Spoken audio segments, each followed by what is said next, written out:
नमस्कार मित्रांनो, तुमचं मनापासून स्वागत आहे. मित्रांनो, हरतालिका व्रत हे फक्त व्रत नाही आहे, तर हा प्रत्येक सौभाग्यवतीच्या हृदयाचा श्वास आहे. या दिवशी जणू पार्वती मातेच्या ठाम संकल्पांची साक्ष दिली जाते आणि महादेवांच्या करुणामय कृपेचा सुवास पसरतो. या कथेमागे भक्तीची धून धडधडते. एका कन्येची सातत्याने वाट पाहणं, आईवडिलांच्या मनातील विश्वास आणि शिवपार्वतींच्या मिलनाची शाश्वत निशाणी आहे. जिथे प्रेम हार मानत नाही, तिथे परंपरा आपला हात पुढे करते आणि देव स्वतः मार्ग दाखवतात. ही कथा जी स्त्री मनापासून ऐकते तिच्या पतीचं दीर्घायुष्य होतं. हे फक्त माणसांच्या वाणी नाही आहे, ही पिढ्यानपिढ्या चालत आलेली श्रद्धेची खात्री आहे. आणि जी अविवाहित मुलगी किंवा कन्या ही गोष्ट ऐकते, तिला गुणी, श्रीमंत, सुंदर असा नवरा मिळतो. जसं तिने तिच्या मनात स्वप्नात पाहिलेला असतो, तसा सकाळ तिच्या हाती येतो.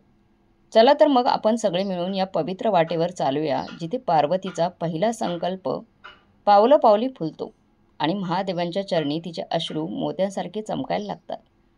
पण अगोदर मित्रांनो, एक छोटीशी विनंती आहे. मी या व्हिडिओसाठी खूप मेहनत घेतली आहे. तुमचा एक साधा लाईक माझ्यासाठी फार मोठा आधार ठरेल. कृपया माझ्या मेहनतीला एक लाईक द्या. लाईक करा आणि हो, कमेंटमध्ये हर हर महादेव लिहायला विसरू नका, कारण त्या जयघोषातूनच आपली एकत्रित श्रद्धा आणि प्रेम व्यक्त होतं. चला तर मग सुरू करूया पार्वती आणि भगवान शंकर यांचा दिव्य मिलन असं भक्तिमय हृदयाला भिडणारी कहाणी. मित्रांनो, एकेकाळी पर्वतराजा हिमालयांच्या घरात एक अतिशय सुंदर आणि गुणी मुलगी जन्माला आली. ती मुलगी साक्षात जगदंबा, पराशक्ती, माहेश्वरीचा अवतार होती. हिमालयाची मुलगी असल्यामुळे तिला शैलपुत्री असंही नाव होतं. तिच्या आईवडिलांनी प्रेमाने तिचं नाव पार्वती ठेवलं. लहानपणापासूनच पार्वतीचं महादेवांवर अपार प्रेम. अगदी 8व्या वर्षापासूनच तिने भगवान शिवांना पती म्हणून मिळवायचा म्हणून कठोर तप सुरू केलं होतं. ती तप करत असताना एकदा तिच्या आईने तिला उमा असं म्हणालं. उमा म्हणजे अगं तप करू नकोस असं. आणि त्याच दिवशी पार्वतीचं नाव उमा असं ठरलं. देवी पार्वती रोज तपश्चर्या करत होती. निर्जळी उपवास ठेवून महादेवांचं स्मरण करत होती. उग्र उन्हाळा, थंडगार हिवाळा, मुसळधार पावसाळा, कोणताच त्रास किंवा वेदना तिच्या निर्धाराला काहीच बदलू शकली नाही. तिने वर्षानुवर्ष कठोर तप सुरू ठेवलं. कित्येक वर्ष ती फक्त झाडांच्या कोमजली पाने खाऊन जगत होती. अखेर तिने पाण्यांचाही त्याग केला आणि त्यामुळे तिला अर्पण असं नाव मिळालं. म्हणजे जी पर्णसुद्धा ग्रहण करत नाही. कधी ती एका पायावर उभी राहून दिवस रात्र ध्यान करायची, तर कधी 4 बाजूंनी आग पेटवून देहाची परीक्षा पाहून महादेवांचा जप करायची. तिचे शरीर कमजोर झालं, अंग काट्यामुळे भरलं, पण महादेवांना प्रसन्न करण्याची तिची जिद्द ठाम होती. पर्वतराज हिमालय आपल्या लाडक्या लेकीची ही कठोर साधना पाहून खूप दुःखी झाले. एवढ्या कोमल वयात पार्वतीने एवढं कष्टांचं व्रत घेतल्यामुळे पित्याचं मन पिळवटून निघालं. ते कधी पार्वतीला समजावून सांगायचे की, बाळा, स्वतःवर एवढा अत्याचार करू नकोस. तुला हवं ते नक्की मिळेल, पण आधी आपल्या शरीराची काळजी घे, असं ते प्रेमाने सांगायचे. पण पार्वतीच्या डोळ्यात एक वेगळा निर्धार दिसायचा. ती विनम्र पण ठाम आवाजात म्हणायची, पिताश्री महादेवांची कृपा मिळेपर्यंत मला थोडंसंही विश्रांती नकोय. कृपया मला थांबवू नका. मुलीच्या निष्ठेवर हिमालयही शांत व्हायचा, तरी मनात एक चिंता सतत भीतीत उभी राहायची. तपस्वी कन्याला कोणाला द्यायचं, तिचं भवितव्य काय होणार, असा विचार करत वर्ष गेली. पार्वतीचं वय वाढत होतं, तसं तिच्या सौंदर्याचाही गुणांची ख्याती दूर पसरली होती. अनेक राजे महाराजे तिचा हात मागायला उत्सुक होते. पण हिमालय राजाला ठाऊक होतं की पार्वतीच्या मनात शिवाय कुणाचाही विचार नाही. एकीकडे त्यांना कन्याच्या भविष्याची काळजी होती, तर दुसरीकडे तिच्या निश्चयापुढे ते हतबल झाले होते. एका शुभ दिवशी हिमालय राजाच्या दरबारात देव ऋषी नारद आले. नारायण नारायण असं जप करत हसत नारद मुनी दरबारात आले. हिमालयाने आदराने त्यांचं स्वागत केलं आणि येण्याचं कारण विचारलं. नारद मुनी मंद हसत म्हणाले, राजन, तुमची आदर्श आणि गुणी कन्या आता ती लग्नासाठी अगदी तयार झाली आहे. तिच्यासाठी एकदम योग्य वर घेऊन मी आलोय, असं हिमालय राजांना सांगितलं. राजांनी आश्चर्याने डोळे मोठे करत महाराजांना म्हणाले, असं कोणता वर आहे जो माझ्या मुलीसाठी योग्य ठरेल? कृपया सांगा. त्यांनी उत्सुकतेने विचारलं. देवऋषी नारदांनी उत्तर दिलं, स्वर्गलोकातील सर्व देव ज्यांना वंदन केलं जातं त्यापैकी श्रीहरी विष्णूच पार्वतीसाठी सगळ्यात योग्य वर आहेत. विष्णूंनी मला तुमच्याकडे हा विवाह प्रस्ताव घेऊन यायला सांगितले. हे ऐकून हिमालयाच्या चेहऱ्यावर आनंद फुलला. पार्वतीला साक्षात विष्णुपती म्हणून मिळणार आहे ह्या विचाराने ते खूप खुश झाले. नक्कीच मला हा प्रस्ताव मान्य आहे, हिमालय राजाने उत्स्फूर्तपणे म्हणाले. त्यांनी पार्वतीचा विवाह विष्णूंसोबत करण्याचं वचन नारदांना दिलं. हिमालयांचा निर्णय ऐकून नारद मुनी खूप आनंदी झाले. त्यांनी नारायण नारायण असं जयघोष केला. मग लगेच निघून विष्णूंना ही आनंदाची बातमी दिली. हिमालय राज खूप उत्साहात पार्वतीकडे गेले. प्रेमाने तिला समजावत म्हणाले, पार्वती, तुला एक छान बातमी सांगायची आहे. भगवान विष्णूंनी स्वतः तुझ्यासाठी विवाहाचा प्रस्ताव पाठवला आहे आणि मी तो स्वीकारला आहे. आता लवकरच तू विष्णूंची पत्नी होशील. पण हे ऐकताच पार्वती जणू थंडीने थरथरू लागली. तिच्या चेहऱ्यावरचा भाव क्षणात बदलला. आनंदाचा ठेवा तरी दिसेना. ती काही काळ शांत उभी राहिली. हळूहळू तिच्या डोळ्यातून अश्रू ओघळू लागले. अखेर काही न बोलता तिने खाली मान घातली आणि पित्याच्या समोरून सावकाश निघून गेली. पार्वती आपल्या खोलीत जाऊन मनसोक्त रडू लागली. तिच्या मनात प्रचंड वादळ उठले होते. आता माझी सगळी तपश्चर्या व्यर्थ जाणार का? भगवान शंकराशिवाय दुसऱ्याची बायको होणं, पत्नी होणं मला कधीच मंजूर नाही. पण बाबा यांनी वचन श्री विष्णूंना दिले. आता मी काय करणार? असा विचार करता ती खूप व्याकुळ झाली. तिच्या रडण्याचं ऐकून तिची खूप जवळची सखी लगेच धावत आली. सखीने पार्वतीच्या अश्रूने भिजलेला चेहरा आपल्या हाताने धरून काळजीने विचारलं, काय झालं पार्वती? बाबा काही आनंदाची गोष्ट सांगत होते ना, मग तू इतकी दुःखी का आहेस? कृपया मला सांग, मनातल्या वेदना मला सांग. तिच्या जवळची सखी समोर पार्वतीचं दुःख भरून आले. हळूहळू ती रडू लागली. पार्वती वेदना भरल्या आवाजात म्हणाली, सखी, माझ्या बाबांनी माझं लग्न भगवान विष्णूंशी ठरवलंय. पण माझ्या हृदयात महादेवांशिवाय कुणालाही जागा दिलेली नाहीये. मी महादेवांशिवाय कुठलाही वर मला मान्य नाही, स्वीकारणारही नाही, असं मी स्वतःला ठरवलंय. आता अचानक हा निर्णय मी कसा सामोरं जाईन? असा विचार करताना सगळी माझी तपस्या, माझी वाट पाहणं वाया जाते का, अशी भीती वाटते. असं म्हणत पार्वती पुन्हा दमून रडू लागली. पार्वतीची वेदना पाहून सखीचं मन पिळवटून गेलं. तिने प्रेमाने पार्वतीच्या खांद्यावर हात ठेवला. ठाम आवाजात म्हणाली, पार्वती, तू जेवढं वर्ष ज्या देवतेची उपासना केली आहेस त्यांना तू नक्कीच मिळवशील. तुझी तपस्या वाया जाणार नाही. धीर धर, आपण नक्की काहीतरी मार्ग काढू. पार्वतीने आशेने मैत्रिणीकडे पाहिलं. सखी पुढे तिने म्हणाले की या परिस्थितीतून बाहेर पडायचं असेल तर एकच मार्ग आहे. आपल्या मनाविरुद्ध तुला हे लग्न होऊ देणार नाही. आपण या राजवाड्याला सोडून जाऊया. असं ठिकाण जिथे कोणी आपल्याला शोधणार नाही, तिथे दडपून बसूया. मी तुझ्या पाठीशी आहे. वेळ आली तर तुझ्या सुखासाठी मी तुला हरणही करेन. शेवटचं वाक्य म्हणत सखीने हळूच हसून पार्वतीचा हात हातात घेतला. पार्वती थोडी शंका घेत म्हणाली, पण बाबा, त्यांना माझी किती काळजी वाटेल. हा मार्ग बरोबर आहे का? सखीने तिच्या डोळ्यात धीर भरत म्हणाली, तू स्वतःसाठी लढते आहेस, आपण कोणाचंही वाईट करत नाहीये. प्रिय सखी, तुला तुझा आराध्य मिळावा म्हणून हे करायचं आहे. पार्वतीने डोळ्यातले अश्रू पुसले. तिच्या चेहऱ्यावर पुन्हा एकदा निर्धार दिसू लागला. ठीक आहे, ती शांत आवाजात म्हणाली. त्या रात्री पार्वतीने धाडसी निर्णय घेतला. आपल्या सखीच्या मदतीने तिने राजवाड्यातून पळून जायचं ठरवलं. मध्यरात्री पार्वती आणि तिची सखी सावधपणे राजवाड्याच्या मागील अंगणातून बाहेर पडल्या. अंधारात दोघी मैत्रिणी हातात हात घालून घनदाट जंगलात शरण घेण्यासाठी वेगाने चालायला लागल्या.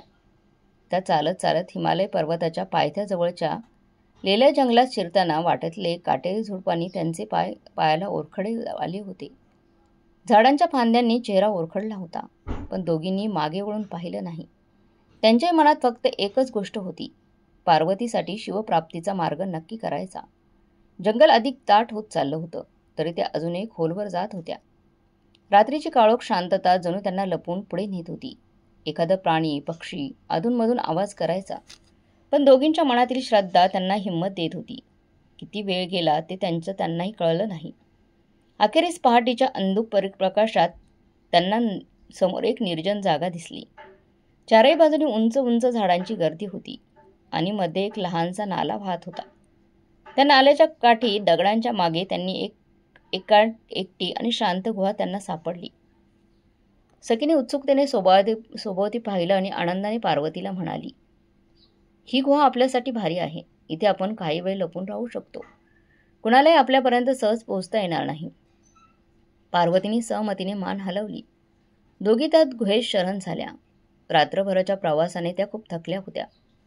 पण पार्वतीच्या मनात अजूनही महादेवांवर तिची श्रद्धा खूपच प्रबळ होत होती. थोडा श्वास घेताच पार्वती पुन्हा आपल्या उपासनेत मग्न झाली. सखीने गुहेच्या दाराजवळ पडलेली काही कोरडी लाकडे गोळा केली. त्या लाकडांच्या चकमकीने उजळून एक छोटीशी आग प्रज्वलित केली. त्या निशब्द अंधाऱ्या गुहेत अग्नीच्या मिनमिनत्या प्रकाशामुळे थोडी रोशनी पसरली आणि बाहेरच्या हिंसक प्राण्यांपासूनही बचाव होणार होता. पार्वती नदीकाठी जाऊन आपल्या मुठीत शुद्ध वाळू भरून आणली तिने. आपल्या हातांनी तिने भक्तिभावाने एका दगडावर छोटंसं शिवलिंग बनवलं. त्या शिवलिंगासमोर ती बसली. समोर निर्मळ नद्यांचा प्रवाह शांतपणे वाहत होता.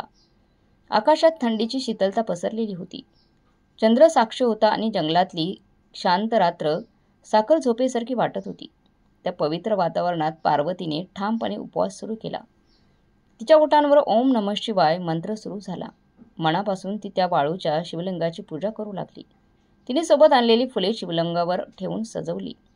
पवित्र पाणी अर्पण केले. तिच्या मनातून निघणाऱ्या प्रत्येक प्रार्थनेत महादेवांपर्यंत पोहोचावं म्हणून ती मन लावून शिवनामस्मरण करत होती. डोळे मिटून समाधीस्थ अवस्थेत भोळ्या शंकराची पूजा करत होती.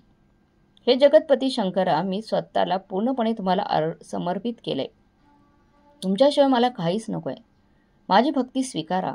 माझी श्रद्धा पूर्ण फळाला पोहोचवा. पार्वती मनापासून प्रार्थना करत होती. तिच्या आवाजात प्रगत भक्तिभाव आणि वेदनाग्रस्त प्रेम होतं. हात जोडून ती महादेवांचं ध्यान करत होती. कधी तिचे अश्रू गळत होते तर कधी अंगावर थरकाप येत होता. त्या निर्जन गुहेत पार्वतीची भक्तीची ज्योत अखंड जळत होती. पार्वतीचा उपवास आणि जप अखंड सुरू होता. तो दिवस भाद्रपद महिन्यातील शुक्ल पक्ष तृतीयेचा होता. संपूर्ण दिवस तिने अन्नपाणी घेतले नव्हते. सूर्यास्तानंतरची रात्र होती. ती जागून भगवंताची उपासना करत होती. पार्वतीची सखी देखील त्या दिव्य तपश्चर्यात सहभागी झाली होती. ती पार्वतीच्या जवळ बसून महादेवांचा जप करत होती. कधी कधी काळजीतीने पार्वतीकडे पाहत होती. रात्र मध्यावर आली तेव्हा पार्वतीचा शरीर थकून थोडं शिथिल झालं. ओठ कोरडे पडले. कपाळावर धर्मबिंदू चमकू लागले. एका वेळेस सखी पुढे येऊन पार्वतीला हलकं सांगितलं, प्रिय सखी, तू खूपच थकली आहेस. थोडं पाणी घे, नाहीतर डोळे मिटून काही वेळ विश्रांती घे. पण पार्वतीने नकारार्थी मान हलवली आणि मधुर पण ठाम आवाजात उत्तर दिलं, नको. एकही क्षण मी वाया घालवणार नाही. महादेवांची कृपा मिळेपर्यंत मी डोळेही मिटणार नाही. थेंबही पाणी पिणार नाही. तिच्या शब्दांत प्रचंड श्रद्धा होती. सखीने तिच्या निर्णयाचा सन्मान केला आणि शेजारी बसून राहिली. इकडे राजमहालात मात्र खळबळ उडाली होती. सकाळ झाली तरी पार्वती महालात कुठेही दिसत नव्हती. हे कळताच दासदासींनी शोध सुरू केला. अखेर समजलं की पार्वती आणि तिची सखी दोघी गायब झाली आहेत घरातून. ही बातमी ऐकताच हिमालय राजाच्या मनात भीतीची लाट दाटली. कोणीतरी माझ्या मुलीला अपहरण केलंय का, अशी शंका त्यांच्या मनात आली. तात्काळ आपल्या सैन्याला हाक दिली. संतप्त आणि काळजीने भरलेल्या आवाजात राजाने आज्ञा दिली, संपूर्ण राज्य पिंजळा आणि आसपासची सगळी जंगलं नीट तपासा. माझी लेक आणि तिची सखी शोधून काढा. त्यांना काही धोका झालेला दिसू नये. सैनिकांचा ताफा पार्वतीच्या शोधासाठी चारही दिशांनी निघाला. राजवाड्याच्या भोवतालच्या परिसरातून दूरच्या गावांच्या कडेला, नादी नाल्यांच्या काठापासून ते दुर्गम पर्वतांच्या काठापर्यंत सगळीकडे कसून तपास सुरू झाला. स्वतः हिमालय राजा पण काही विश्वासू सैनिकांसोबत लेकीचा शोध घेण्यासाठी जंगलात गेले. ते व्याकुळ होऊन दूरवर हाका मारत होते, पार्वती, बाळा, कुठे आहेस तू? आणि त्या अर्ध हाका पर्वत दऱ्यात फिरत फिरत येत होत्या. आवाजांप्रमाणे हिमालय राजाचं मन आपल्या मुलीच्या काळजीने खूपच अस्वस्थ झालं होतं. अचानक घेतलेल्या निर्णयामुळे पार्वती पळून गेली असावी असं त्यांना वाटू लागलं आणि ते स्वतःला दोष देऊ लागले. दुःखी मनाने त्यांनी दोन्ही हात जोडले आणि आकाशाकडे पाहून डोळ्यातून अश्रू उघळले त्यांचे. ओठावर प्रार्थना झाली, हे भगवान शंकर, जिने माझ्या मुलीची उपासना केली आहे, तिने एवढा काळ तुझं ध्यान ठेवलं आहे. आता तूच तिला सांभाळ. ती जिथे आहे तिथे सुखाने राहू दे. मी अनजानपणे तिच्या इच्छेविरुद्ध गेलो. तिची मला माफी करा. कृपया पार्वतीवर आपली कृपा कायम ठेवा. वडील असहाय्यपणे देवाला साकडे घालत होते. त्यांच्या मनात एक आशा फुलत होती की महादेवच पार्वतीचे रक्षक बनवून तिच्या मनोकामना पूर्ण करतील. घनदाट जंगलातील त्या गुहेत पार्वतीची तपश्चर्या शेवटच्या टप्प्यावर होती. तिने ध्येयभान गमावून शिवध्यानात मग्न झाली होती. तिच्या तनमनेतील ऊर्जा महादेवांना आवाहन करत होती. अखेर परमदयाळू शिवशंकराला आपल्या प्रिय भक्तीची आर्त हाक ऐकू आली.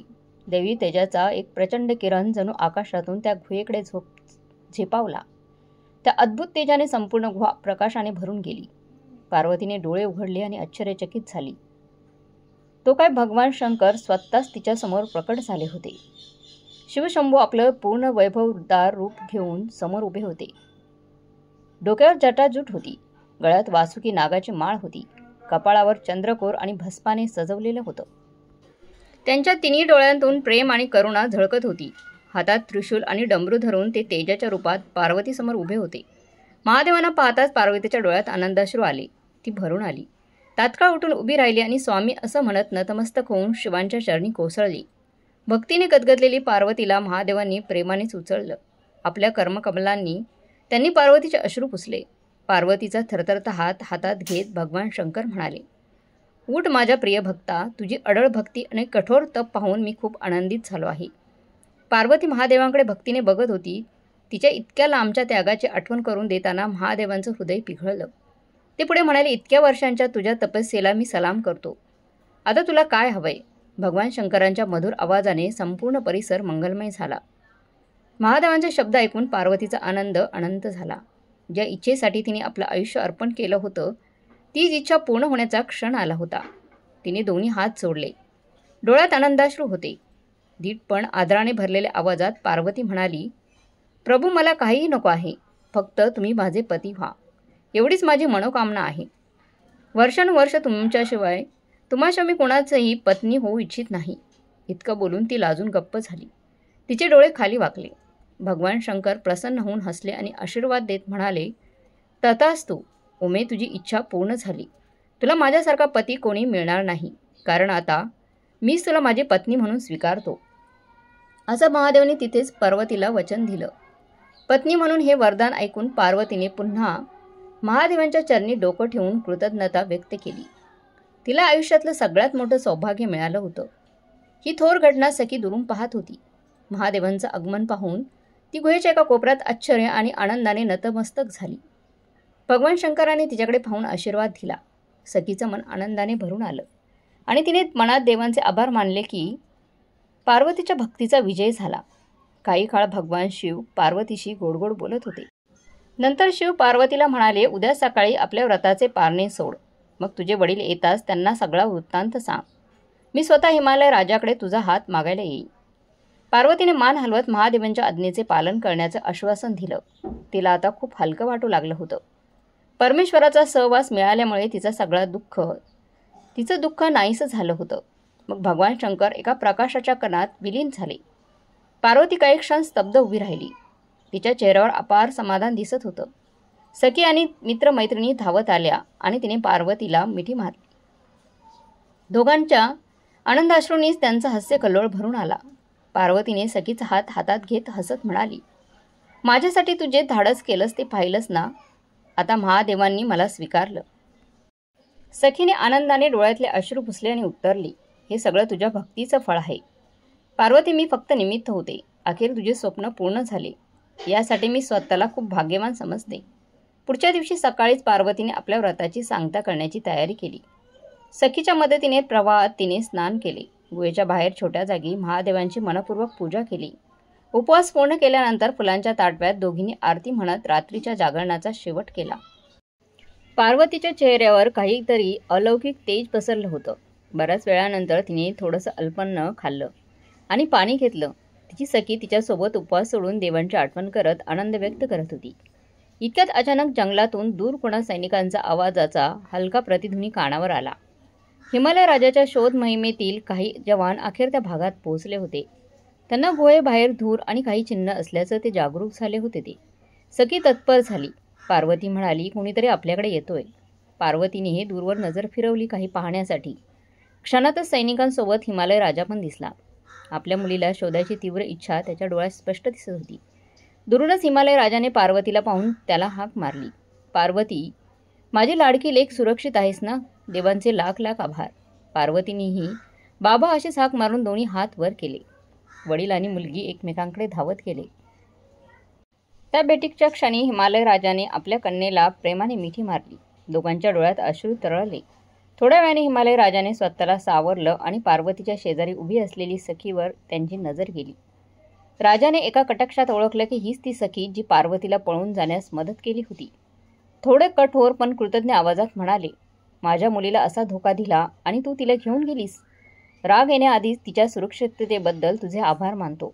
सखीने देखील लाजून मग मान खाली घातली आणि पुटपुटली, महाराज, मी फक्त पार्वतीच्या सुखासाठी हे धाडस केलं. तिच्या मनाविरुद्ध लग्न होऊ नये म्हणून मी तिला मदत केली होती. हिमालय राजाने दीर्घ श्वास घेतला. तुझे आभार कसे मानू शकेन मी, ते स्वतःलाच म्हणाले. मग हिमालय राजा पार्वतीकडे वळून कोमल आवाजात बोलले, बाळा, मला माफ कर. तुझ्या मनाचा अंदाज न घेता मी घाईघाईत तो निर्णय घेतला होता. तू जे केलंस ते अगदी बरोबरच होतं. असं म्हणत प्रेमाने पार्वतीच्या कपाळावर हात फिरवला. पार्वतीने मग शांतपणे आपल्या वडिलांना त्या रात्रीची सगळी खरी गोष्ट सांगितली. महादेवांच्या दर्शनापासून ते त्यांनी दिलेल्या आश्वासनापर्यंत सगळं सविस्तर उलगडून दाखवलं. हिमालय राज एकाग्रतेने ऐकत राहिले. पार्वतीचं कथन संपताच हिमालय राजाने सहज हात जोडले आणि प्रेमाने म्हणाले, भगवान शंकराच्या कृपेमुळेच तू सुखरूप परत आलीयस. लेकी, आता आनंदाने मी तुझा हात शंकरांना देईल. मग एक तेजस्वी प्रकाश पसरला आणि वचन दिलं गेलं. वचन पूर्ण करण्यासाठी भगवान शंकर पुन्हा अवतरले. त्यांच्यासोबत विष्णू आणि ब्रह्मदेवी प्रकट झाले. हे अप्रतिम दृश्य पाहून हिमालय राजा आणि सगळ्यांनी वंदना केली. भगवान विष्णू हसून म्हणाले, राजा हिमालय, मी तुझ्या मुलीच्या निर्णयाने खूप आनंदी आहे. पार्वतीने भगवान शंकरांना पती म्हणून स्वीकारणं हेच फार मोठं नशीब आहे. तिची तपश्चर्या केली त्याचं हे योग्य फळ आहे. माझ्यावर आणि तुझ्यावर केलेल्या वचनांची तू काळजी करू नकोस.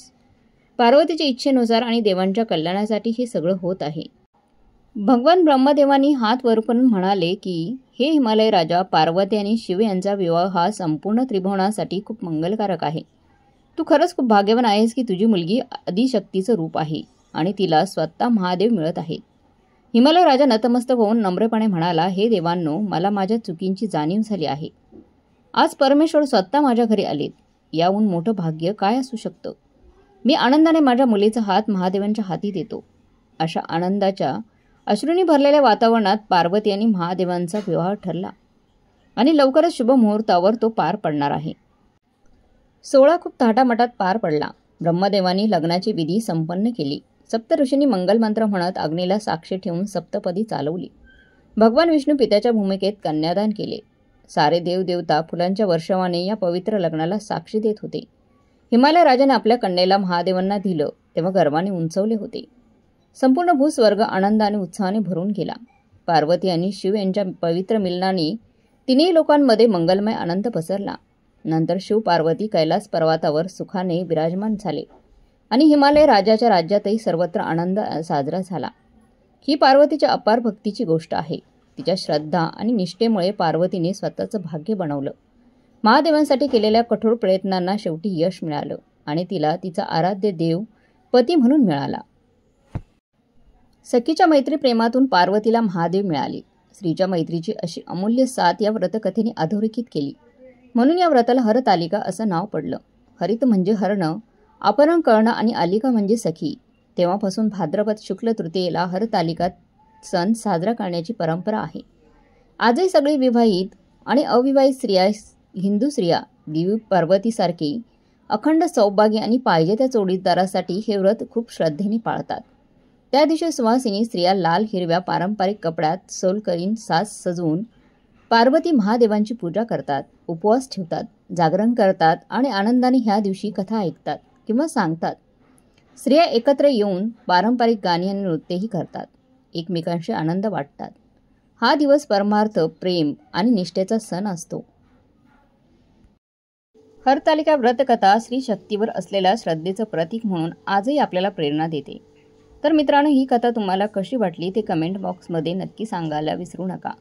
व्हिडिओ आवडला असेल तर लाईक करा आणि कमेंटमध्ये हर हर महादेव आणि जय माता पार्वती नक्की लिहा. चॅनलला सबस्क्राईब करायला पण विसरू नका, कारण असेच माहितीपूर्ण व्हिडिओ या चॅनलवर तुम्हाला पाहायला मिळतील. भेटूया पुढच्या व्हिडिओमध्ये. तोपर्यंत धन्यवाद.